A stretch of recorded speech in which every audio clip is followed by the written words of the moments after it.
게이트에서 안종범 전 수석의 수첩이 굉장히 중요하게 등장하지 않습니까? 그렇죠. 근데 이 수첩에 이런 내용이 없는 것을 바탕으로 해서 이 합병 지원 의혹을 부인하고 나섰습니다. 예. 실제로 이 문영표 국민연금 이사장도 보건복지부 장관 시절에 최경환 당시 경제부총리나 안종범 당시 청와대 경제수석과 삼성물산 합병과 관련된 논의를 한 적이 없다라고 얘기를 했었는데요. 네네. 이것과 일맥상통해서 앞으로 재판에 어떤 영향을 미칠지 지켜봐야 될 것 같습니다. 그렇네요. 네. 자, 양지열 변호사님 나오셨는데 오늘 주제 뭡니까?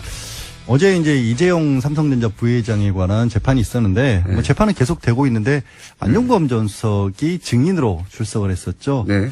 그래서 특검에서 7시간 가량을 증인 신문을 했고 이어서 변호인단이 반대 신문을 했는데 신문 시간이 부족해서 오늘 오후 2시에 다시 부릅니다. 그러니까 같은 증인에 대해서 이틀 계속해서 할 정도로 그러기는 잘 안 하는데. 처음인 걸로 지금 이재용 예. 부회장 사건에서는 처음인 걸로 그렇게 알려졌고요.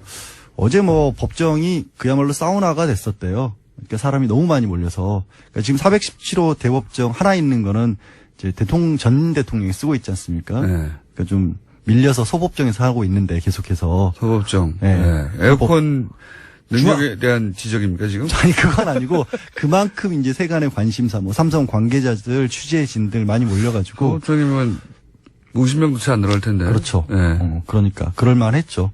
중앙냉방이 제가 자주 앉아봐서 알죠. 큰데도 앉아보고 작은데도 앉아보고. 저기 공장장에 앉을 때는 사람이 그렇게 몰리진 않았잖아요. 무슨 소리 깝깝합니다 항상. 그래요? 네. 자랑스러우세요? 아니면 기자들 잡혀가나 안 잡혀가나 모르고. 아이고, 자. 예. 한 번도 잡혀간 적 없다. 다시 말씀드리고. 근데 이게 여기서 우리가 이제 종범실록이라고 계속 주장하고 있는 안종범 수척의 증거 능력을 가지고 다퉜다면서요. 63권에 이르는 그야말로 꼼꼼한 메모, 그러니까 박 전 대통령이 기록을 한 부분이 있고 거기에 더 나가서 본인이 정리한 내용까지 들어있는 수첩인데 거기 굉장히 여러 가지 얘기들이 들어있을 거 아니에요. 그렇겠죠. 그 중에 어제 집중적으로 이제 그 삼성과 관련된 부분에 대해서만 특검과 변호인단이 이제 그걸 가지고 집중 추궁을 했는데 문제가 좀 생겼어요. 어떤 문제가 생겼습니까? 그러니까 순서가 첫 번째로 이거를 증거로 쓸 수 있느냐를 다투고 그 다음에 쓸 수 있다면 이게 과연 믿을만 하냐를 다투어야 되는데 일단 변호인단에서 이걸 아예 증거로 쓸 수 없다는 주장부터 하고 시작을 했어요. 이재용 부회장 쪽에 변호사들 굉장히 유능한 분들이기 때문에. 그렇죠. 형사사건 전문가들이니까. 예. 그리고 이제 뭐 돈이 부족합니까? 뭐가 부족합니까? 최고의 변호사들도 구축했을 거라고 보는데 그래서 기발한 법논리나 혹은 빈틈이나 혹은 뭐 생각지 못했던 걸 잘 들고 나올 거라고 저는 생각을 하고 있어요. 저도 어제 이제 언론 기사를 쭉 보다가 기사들 어디를 치고 들어왔습니까? 이런 기사들이 꽤 있더라고요. 뭐냐면 안종범 전 수석이 정말 박 전 대통령의 말을 그대로 다 적었다라고 써가면서 그냥 딱 느끼기에는 이거는 뭐 어떻게 할 수가 없는 증거였구나. 네. 완벽한 증거네. 그렇죠. 발목이 잡혔네. 그게 완전히 반전이 생길 수 있는 거예요. 뭐냐면 이른바 전문 증거라고 하죠. 들은 얘기다. 그러니까 이런 이게 들은 이야기다. 뭐냐면 이런 거예요. 예를 들어서 아니 뭐 머리가 좋아요, 확실히. 확실히 저도 이거를 머리가 좋아요. 이거를 그렇게 돌릴 수가 있겠구나 하는 게 법정에 근데 그 논리를 들어주면 안 된다고 저는 보는데 어쨌든 이런 논리인 거죠. 전문 증거라는 게 이제 들은 얘기라는 게 그렇게 치고 나올 줄이야. 증인들이 누군가 출석을 해서 예를 들어서 이런 거죠. 뭐 김호준 공장장이 고깃값을 떼먹고 도망갔습니다. 식당에서. 라고 이제 출석을 하는 거예요. 만약에 사기죄로 재판을 받고 있으면 밥값 안 내고 도망가면 사기죄거든요. 근데 그걸 그럼 양절 좋은 예네요. 양절 당신이 밥이 아니라 고기 먹다가 도망간 걸로 해주세요. 제가 그래 고깃값 떼먹고 도망갔다 그랬어요. 그랬어요? 그게 그렇게 중요하세요.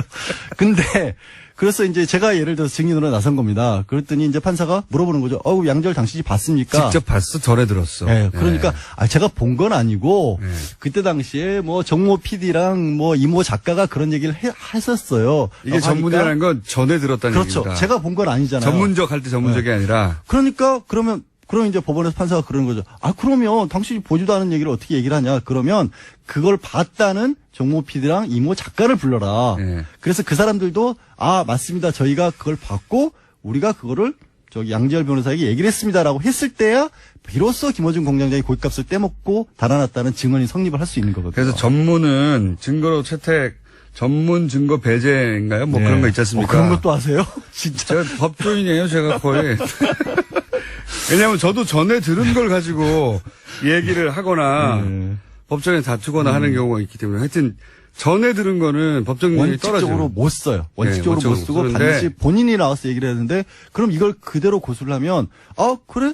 그러면 안종범 수석이 박 전 대통령이 얘기한 걸 그대로 적었으면 박 전 대통령을 불러서 했냐라고 확인을 해야 된다는 그럼 본인은 안 했다고 할 거라면 안 그러면 했다고. 이게 완전히 이상해져 버리는 거예요. 그렇게 치고 들어간 겁니다 지금. 예. 그렇게. 저는 아니 당신은 그냥 들었을 뿐이잖아. 근데 상황 자체가 보통은 예. 이렇게 정말 사건과 관계없는 제3자가 나와서 그런 얘기를 했었을 때 저 사람 말 못 믿겠습니다 라면서 따지는 건데 네. 안종범 수석 같은 경우는 사실상 사건의 당사자잖아요. 그리고 저는 이걸 들이대면 안 된다고 보는 게 법 정신이 어긋난다고 저는 준법조인으로서 주장하는 것이 이건 보통 어떤 사건을 목격한 사람 또는 진짜 목격했어 안 했어를 따질 때지 지금은 사건의 목격이 아니고 사건의 당사자가 말해준 걸 그대로 기록했을 뿐이잖아요. 그러니까요. 이건 전문이라고 보면 안 된다고 봅니다. 근데도 이게 어쨌든 형식적으로 놓고 보면 거기에 그렇겠죠. 해당을 하는 거예요. 그러니까 형식 논리로는 그렇게 치고 들어갈 수 있는데 그래서 법원이 이걸 받아준다고 하면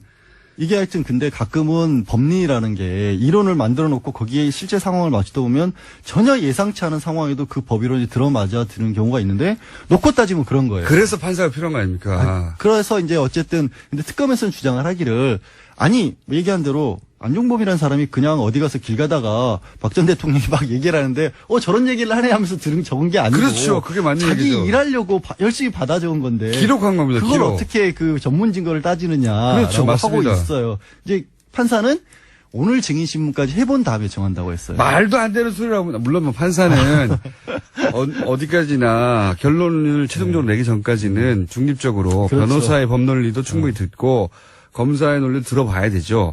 근데 저는 이 경우에는 검사가 말하는 게 너무 상식적이고 이번에는 검찰 편을 들어야 되는 거죠. 이번에는 왜냐면은 저는 그렇죠, 사실은. 그 이상의 비유가 없다고 보는데 안종범 수석이 예를 들어서 박근혜 대통령하고 이재용 부회장이 저쪽 걸어가고 대화하는 걸 내가 옆에서 들었어. 옆에서 들었어. 공원에서 앉아. 그런 목격자인데 네. 직접 듣지는 못했고 들은 사람한테 들었어. 이럴 경우에나 전문을 들이대는 거지. 당사자가 말한 걸 기록은 기록물입니다, 이거는. 그러니까 그렇게 검찰은 주장하고 있어. 근데 그건 이제 맞죠. 이게 만약에 증거로 못 쓰일 경우는 어떤 문제가 생겨버리냐면 다 무너지죠. 아예 수첩은 다 빼고 이제 증인으로 출석해서 한 얘기는 증거로 쓸 수가 있어요. 여전히. 그러면 정말 이재용 부회장은 석방될 가능성이 굉장히 높아지는 거예요. 근데 이재용 부회장이 석방되면요. 그러니까 이 뇌물죄로부터 벗어나면 박근혜 전 대통령부터 벗어나고 사실은 무너지죠. 최순실도 벗어나는 겁니다. 국정농단이 없었던 거예요. 아니 있긴 있죠. 직권남용에서 끝나겠죠. 자잘한 것들이 5년 남죠. 이하에서 끝나겠죠. 자잘한 것들 남죠. 네, 집행유예로 나오죠 그러면. 그렇죠. 최순실도. 그런 상황인데 이게 말이 됩니까? 그럼 탄핵을 왜 했어요? 왜 저한테 시위를 하세요? 갑자기 촛불을 들려고 그러시네 여기서. 아니 저는 최근에 삼성에서 낸 물론 변호인은 최소한의 법 그러니까 뭐 변호인의 역할이니까. 그렇죠. 최대한의 법익을 보호하기 위해서 노력해야 되고 영리하게 해야 되죠. 이제 결국은 판사가 잘 판단해야 되는데 최근에 왜 말세탁 관련해 가지고 이거 말세탁이 이렇게 매매 계약 해지 해제 처음 듣는 거예요. 매매 계약 해제는 저는 말 매매 계약 해제. 그것도 말 매매를 했는데 9개월 있다가 해제하는 건 처음 듣는데. 근데 그것도 계약서를 예. 해제 계약서만 냈어요. 원 계약서가 아니라 제가 그러니까요. 알기로는. 그럼 월 계약서에 원 계약서가 9개월 이후에도 해제할 수 있는 특약이 있거나 9개월 동안은 판매할 수 없다고 하거나 예. 그래야 줄곧 주장할 수 있으니까. 어찌됐든 말도 안 되는 소리인데. 말까지 데리고 들어왔으니까. 근데 말도 데리고 들어왔어요. 재구입했다고 말할 수 있는 거잖아요. 근데 충분히. 문제는 재구입했다는 걸 특검이 증명을 해야 되는데. 물론이죠. 그걸 어떻게 증명을 하겠어요? 그러면 삼성은 9개월 동안 줄곧 자기 것이었다는 걸 입증해야 되거든요. 근데 쌀씨도 말은 팔아버렸어요. 이미 줄곧 자기 것이 아니었고 사실상 소유권이 이전됐다는 게 입증되는 건데 이런 얘기를 해봐야 소용없고 제가 하려고 하는 말에 특검이 해야 되는 제가 일이고. 판사가 아니기 때문에 근데 한 말의 핵심 뭐냐면 삼성의 이 변호인단이 참 열심히도 하고 새로운 논리도 많이 개발해내고 유능해요. 분명히 저도 그리고 변호사로서 인정을 해요. 이런 여기서 전문인 등장할 줄이야. 상상도 못했어요, 저도. 정말 헛줄 팍팍 치고 들어가는 거꾸로 말하면 그만큼 그만큼 별로 할 말이 없는 거예요. 근데 기본 논리로는. 거기에 이제 추가적으로 다음에 이제 그러면 증거 능력이 인정된다고 치고 예를 들어서 네. 그 다음에 또 문제점일 수도 있어요. 뭘 뭐가 파고들었냐면 네. 안종범 준석이 워낙 박 전 대통령이 말을 빨리 하니까 네. 단어 위주로 적었다는 건 익히 알려진 사실이잖아요. 그렇죠. 근데 단어 위주로 적어 놓다 보면 주어 수로가 빠져 있으니까 거기에 뭘 끼워 넣느냐에 따라서 말이 완전히 기억을 달라져요. 재구성할 때 이게 안정범 수석의 기억에 의존한 것이고 자신이 이렇게 해석했다는 뜻이 되는 그렇죠. 게 아니야. 그러니까 단어로 예를 들어서 김어준 고깃값 써놓으면 네. 고깃값을 냈다는 건지 떼먹었다는 건지 없지 않느냐 이런 부분을 그것도 맞는 하나하나, 말이긴 맞는 말이죠. 하나하나 다 파고들고 네. 있어요. 거기다가 안종범 주석이 무슨 얘기를 시작하냐면 기억이 안 난대요 이제 또. 안정범 수석은 가만 냅뒀겠습니까? 아, 그렇죠. 네. 하도 많은 얘기를 박 전 대통령이 쏟아내는 바람에 빨리빨리 적느라고 단어로 적었고 네. 일부 사실은 기억이 안 난다라고 얘기를 하고 있고 어제까지만 나온 얘기로 봤었을 때는 합병 절차와 관련돼서는 본인이 한 얘기가 없다라는 쪽으로 지금 입장을 아예. 바꿨어. 예. 네. 도움을 준 적도 자, 없고. 어쨌든 이재용 부회장, 왜냐면은 이 국정농단 사태의 핵심고리가 이재용 부회장이거든요. 뭉칫 돈을 준 주체가 삼성이기 때문에 그게 대가성이 있고 뇌물이냐 아니냐에 따라서는 이 재판 가장 핵심 당사자들, 박근혜 전 대통령, 최순실, 이재용, 정유라 다 묶여 있는 거거든요. 다 묶여 있죠. 운명 공동체인데, 근데 그 중에서 가장 강력한 변호인단을 구성했고, 변호인단 구성에 사실상의 제약이 없는, 금전적 제약이든 없는 삼성 쪽에서 가장 강력하게 치고 들어와서 이재용 부회장을 빼내려고 할 것이라는 건 그러니까 예상했던 지금 이제 바죠. 한 법무법인이 선임이 돼 있지만 보통 이렇게 해요. 법무법인 한 군데가 대표로 나가 있고 뒤에 이른바 코치라고 해야겠죠. 각 법무법인들의 그 관련된 사람들에 대해서는 다 리포트를 받아요. 그러니까 한 법무법인이 아닌 정도가 돼요. 이런 정도 사건에서. 그렇죠. 네. 그러면 그야말로 대한민국의 형사사건 특히 뇌물죄와 관련해서 속된 말로 콧방귀 좀 낀다고 하는 사람들은 다 뭔가 지금 연관이 돼 있다라고 보면 돼요. 그냥 방귀깨나 낀다고 하지 않습니까? 콧방귀가 아니라. 그런가요? 하여튼 근데 어쨌든 그렇다고 제가 오늘 너무 부정적인 얘기만 한 것 같은데 어쨌든 부정적 전망을 했다기보다는 삼성이 지금 상황이 지금 그만큼 심각하다는 말씀을 드린 거예요. 삼성이 최전선에서 굉장히 잘 싸우고 있다. 삼성 입장에서 보자면. 그렇죠. 예. 특검 입장에서는 그리고 사실 재판부가 굉장히 중요해지는데 결국은 특검 입장에서는 이 삼성의 변호인단과 싸우는데 좀 버거워하고 있다. 예. 잘 싸우고 있지만. 현실적으로 잘 싸우고 있지만 워낙 일이 많으니까 지금 대통령도 있고 예. 그래서 저는 관심을 많이 가져야 된다고 봅니다. 이 사안은. 그리고 왜 삼성이 변호인단이 주장하는 논리 중에 말이 안 되는 것들이 있거든요. 당연히 말이 안 되는 부분들이 근데 있죠. 그분들에 대한 보도가 없어요, 잘. 그게 되게 이상한 게 진짜 이상하죠. 진짜 저도 여기서만 얘기하고 있어요. 저도 되게 이상한 게 저도 혼자서 얘기한 건 기사들을 아니고 막 찾다 보면 없어요. 없다기보다 변호인단의 발언들이 더 많이 눈에 띄어요. 거꾸로 변호인단의 주장만 반론이 나왔다. 이렇게만 나오지. 그게 왜 특검에서 이런 식으로 주장했다는 걸 찾아보기가 어려운 게 제가 특검은 한 줄 나옵니다. 오늘 아침에도 내가 이거 재판에 들어가 앉아 있어야 되나 이거 할 얘기가 별로 없는 거예요 사실. 들어가서 앉아 계세요 그러면. 저는 무슨 일을 하라고. 왜냐하면 분명히 말이 안 되는 주장을 하는데도. 하고 특검이 여기에 대해서 반론이 분명히 있었을 거예요. 근데 이제 당연히 그쪽 주장도 보도할 수 있죠. 그러면 충분한 반론을 같은 비율로 싣거나 해줘야 되잖아요. 그게 없어요. 그러니까 어제 이상해요. 제가 아침에 본 거에서는 안전수석이 수첩 내용을 인정했다라는 취지로 나온 언론 기사는 한두 개밖에 없었어요, 사실은. 그러니까 삼성 해제했습니다. 계약 해제. 진짜 웃긴 저는 발언이라고 생각하는데 짚어주는 데가 없어요. 아니 짚어주는 데가 없는 게 아니라 그 상황이 왜 해제되는지를 짚어주는 데는 많아요. 해제됐다는 취지로. 그렇죠. 그러니까 그거는 삼성 측의 주장이지 않습니까? 그래서 삼성 측의 주장을 광고해 주는 건데 그 주장이 왜 이상한지 혹은 허점이 뭔지를 짚어주는 데가 왜 여기 뉴스공장밖에 없는지. 저도 뉴스공장 이런 얘기 삼성 광고를 못 받고 있나요? 이런 얘기에 동조하고 싶지 않은데 네. 현실이 그렇더라고요. 실제로 찾아보니까. 그렇다니까요. 이 삼성 주장 중에 말이 되는 것도 있고 안 되는 부분도 있는데 안 되는 부분에 대한 지적이 없어요. 여기서밖에 안 다루고 있다. 제가 이번 주 내내 얘기하고 있거든요. 지난주부터. 자, 오늘 여기까지. 알겠습니다. 자, 특검 과 삼성 변호인단의 공방이 예사롭지 않다. 여기까지. 네, 힘내라. 특허한 증거네. 그렇죠. 발목이 잡혔네. 그게 완전히 반전이 생길 수 있는 거예요. 뭐냐면 이른바 전문 증거라고 하죠. 들은 얘기다. 그러니까 이런 이게 들은 이야기다. 뭐냐면 이런 거예요. 예를 들어서 아니 뭐 머리가 좋아요, 확실히. 예, 확실히 저도 이거를 머리가 좋아요. 이거를 그렇게 돌릴 수가 있겠구나 하는 게 네, 법정에 근데 그 논리를 들어주면 안 된다고 저는 보는데 어쨌든. 이런 논리인 거죠. 전문 증거라는 게 이제 들은 얘기라는 게 그렇게 치고 나올 줄이야. 증인들이 누군가 출석을 해서 예를 들어서 이런 거죠.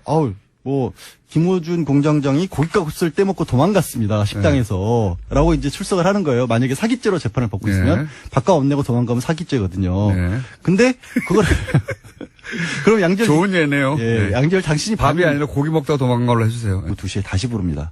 그러니까 같은 증인에 대해서 이틀 계속해서 할 정도로 그러기는 잘 안 하는데. 처음인 걸로 지금 이재용 부회장 사건에서는 처음인 걸로 그렇게 알려졌고요. 어제 뭐 법정이 그야말로 사우나가 됐었대요. 그러니까 사람이 너무 많이 몰려서 그러니까 지금 417호 대법정 하나 있는 거는 이제 전 대통령이 쓰고 있지 않습니까? 그러니까 좀 밀려서 소법정에서 하고 있는데 계속해서 소법정. 에어컨 능력에 대한 지적입니까 지금? 아니 그건 아니고 그만큼 이제 세간의 관심사, 뭐 삼성 관계자들, 취재진들 많이 몰려가지고 소법정이면 50명도 채 안 들어갈 텐데. 그렇죠. 그러니까 그럴만했죠. 중앙냉방이 제가 자주 앉아봐서 알죠. 근데도 앉아보고 작은데도 앉아보고. 저기 공장장이 앉을 때는 사람이 그렇게 몰리진 않았잖아요. 무슨 소리 꽉꽉 찹니다. 항상. 그래요? 자랑스러우세요? 아니면 기자들 잡혀가나 안 잡혀가나 모르고. 자, 한 번도 잡혀간 적 없다. 다시 말씀드리고. 근데 이게 여기서 우리가 이제 종범실록이라고 계속 주장하고 있는 안종범 수석의 증거 능력을 가지고 다퉜다면서요. 63권에 이르는 그야말로 꼼꼼한 메모, 그러니까 박 전 대통령이 기록을 한 부분이 있고 거기에 더 나가서 본인이 정리한 내용까지 들어있는 수첩인데 거기 굉장히 여러 가지 얘기들이 들어있을 거 아니에요. 그렇겠죠. 그 중에 어제 집중적으로 이제 그 삼성과 관련된 부분에 대해서만 특검과 변호인단이 이제 그걸 가지고 집중 추궁을 했는데 문제가 좀 생겼어요. 어떤 문제가 생겼습니까? 그러니까 순서가 첫 번째로 이거를 증거로 쓸 수 있느냐를 다투고 게이트에서 안종범 전 수석의 수첩이 굉장히 중요하게 등장하지 않습니까? 그렇죠. 근데 이 수첩에 이런 내용이 없는 것을 바탕으로 해서 이 합병 지원 의혹을 부인하고 나섰습니다. 실제로 이 문영표 국민연금 이사장도 보건복지부 장관 시절에 최경환 당시 경제부총리나 안종범 당시 청와대 경제수석과 삼성물산 합병과 관련된 논의를 한 적이 없다라고 얘기를 했었는데요. 이것과 일맥상통해서 앞으로 재판에 어떤 영향을 미칠지 지켜봐야 될 것 같습니다. 그렇네요. 자, 양지열 변호사님 나오셨는데 오늘 주제는 뭡니까? 어제 이제 이재용 삼성전자 부회장에 관한 재판이 있었는데 뭐 재판은 계속되고 있는데 안종범 전 수석이 증인으로 출석을 했었죠. 그래서 특검에서 7시간 가량을 증인 신문을 했고 이어서 변호인단이 반대 신문을 했는데 신문 시간이 부족해서 오늘 그다음에 쓸 수 있다면 이게 과연 믿을만 하냐를 다투어야 되는데 일단 변호인단에서 이걸 아예 증거로 쓸 수 없다는 주장부터 하고 시작이 됐어요. 이재용 부회장 쪽에 변호사들 굉장히 유능한 분들이기 때문에. 그렇죠. 형사사건 전문가들이니까. 그리고 이제, 뭐 돈이 부족합니까? 뭐가 부족합니까? 최고의 변호사들도 구축했을 거라고 보는데, 그래서 기발한 법논리나 혹은 빈틈이나 혹은 뭐 생각지 못했던 걸 잘 들고 나올 거라고 저는 생각을 하고 있어요. 저도 어제 이제 언론 기사를 쭉 보다가 기사들. 어디를 치고 들어왔습니까? 이런 기사들이 꽤 있더라고요. 뭐냐면 안종범 전 수석이 정말 박 전 대통령의 말을 그대로 다 적었다라고 써가면서 그냥 딱 느끼기에는 이거는 뭐 어떻게 할 수가 없는 증거였구나.